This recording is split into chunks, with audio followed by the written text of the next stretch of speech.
another shot next year with the Colts. But, I can also see Philip going to coach high school football because I know that's his passion. He really enjoys young people, coaching young people. And so if this is his last game, if this is the last time we see Philip Rivers, he's had an outstanding career. And I enjoyed every minute of being his teammate. Tell you what, they seem to have a pretty good nucleus in Indianapolis with that run game. Jonathan Taylor's emerging. They won 11 games this year.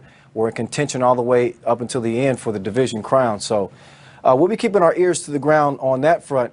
Meantime, we got a battle brewing in the great Northwest right now. The first NFC wild card matchup coming up. And we've got news coming from Seattle, and that is by way of L.A., I should say. And that's John Wolford is going to get the nod at starting quarterback for the Rams instead of Jared Goff, who again had surgery on December 28th on a broken and sprained right thumb. So he's not going to be able to go in this.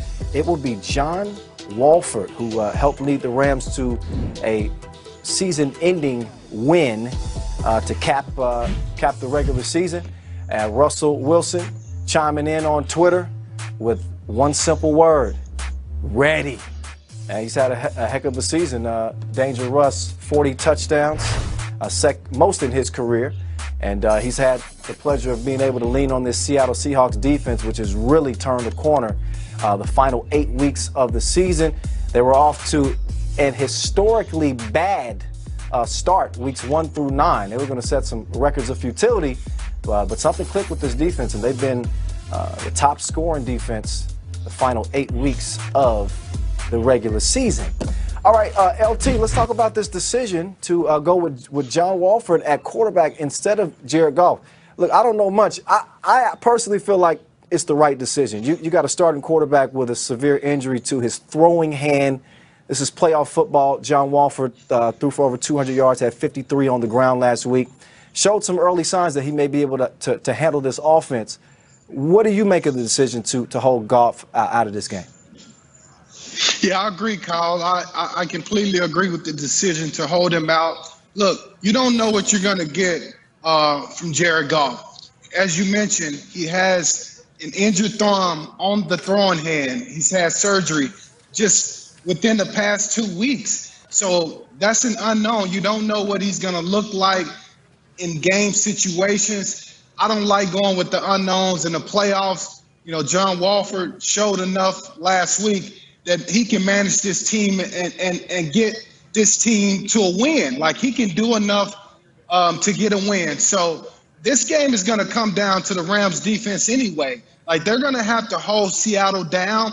The Rams are going to have to control the game with the run game. And then John Wolford is going to have to make some throws. I think they can do that. They have enough firepower to get it done. But again, this is a division game, so anything can happen. Yeah, and could be a Cinderella story developing. Speaking of stories developing, we got some breaking news out of D.C. We need to get to James Palmer now as it comes to this game and this NFC wildcard matchup. James, what's brewing out there that we need to know about? Well, Kyle, Alex Smith, the starting quarterback for the Washington football team, is going to be inactive for this game. He's been dealing with a calf strain in that right leg. He did very little throughout this week physically, actually less than he did last week preparing for the season finale against the Philadelphia Eagles. So they don't feel entirely, with the people I've talked to, that Taylor Heinicke going out there and starting for them is essentially a backup. It's because he's been preparing as the starter throughout this entire week. He has gotten almost all of the reps with the first team offense. They have played multiple quarterbacks throughout this season. So guys I talked to said, well, if we're going to have a different quarterback play in the postseason, it's only fitting for how we got here. You have to remember mobility is an issue when it came to Alex Smith and moving, specifically against the Tampa Bay Buccaneers, 4th in the NFL in sacks. And you look at Washington, who's 29th in the NFL in protecting their quarterback. Now, a lot of the guys I talked to, Kyle, do have a lot of faith in Heinicke and how he operates. They liked what they saw in the small sample size. What I do know is they're going to go out there, they're going to play very free, they're going to play very aggressive, they're going to take their chances. They won't be reckless, but with him in there as quarterback, it is not a different game plan than the one that they had with Alex Smith. Wow, yeah, huge, good work there. Huge development for Washington's offense. Meantime, when it comes to Washington's defense, the primary storyline is that front four, Chase Young, their ability to get to Tom Brady, and their success pretty much hinging upon that. How have the Bucs been preparing for that pass rush?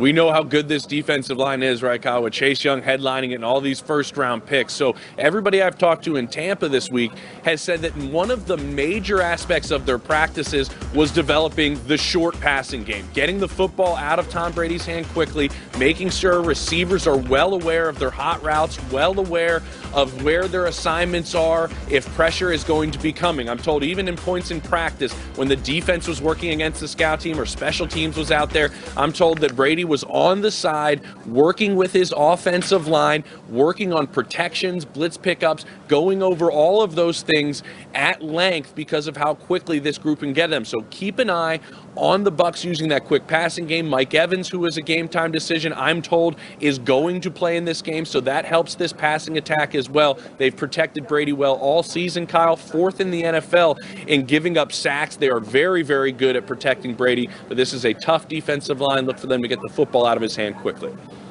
James, before I let you go, is that houndstooth? I'm loving that coat, man. I'm you loving like this? that. I like Listen, that. If you respect it and you like it, I made the right choice with this coat. I'll take the claim as the resident fashionista. Hey, good work out there. We appreciate it, man. Yep. All right, Tom Brady. If you don't know his resume by now, let's get you a little bit more familiar. You look at the most playoff wins by 2020 playoff teams, and Tom Brady, he's got more playoff wins by himself than his opponent today, the Washington football team, with 7 less. We call him the GOAT for a reason, as we welcome back LaDainian Tomlinson. LT, first, your reaction to Alex Smith not getting the nod at starting quarterback. They're going to have to go with Taylor Heinicke in this one. How do you expect this Washington offense to perform in this game?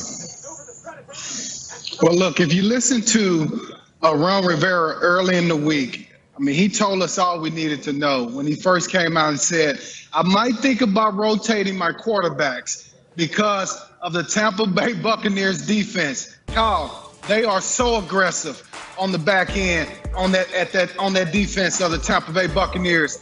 They blitz you about 40% of the time on dropbacks. So that means they're going to be aggressive all game long. And if you're Alex Smith and you can't protect yourself, you can't move around and get away from pressure, what good are you going to be sitting back there as a lame duck? That's just not a good idea.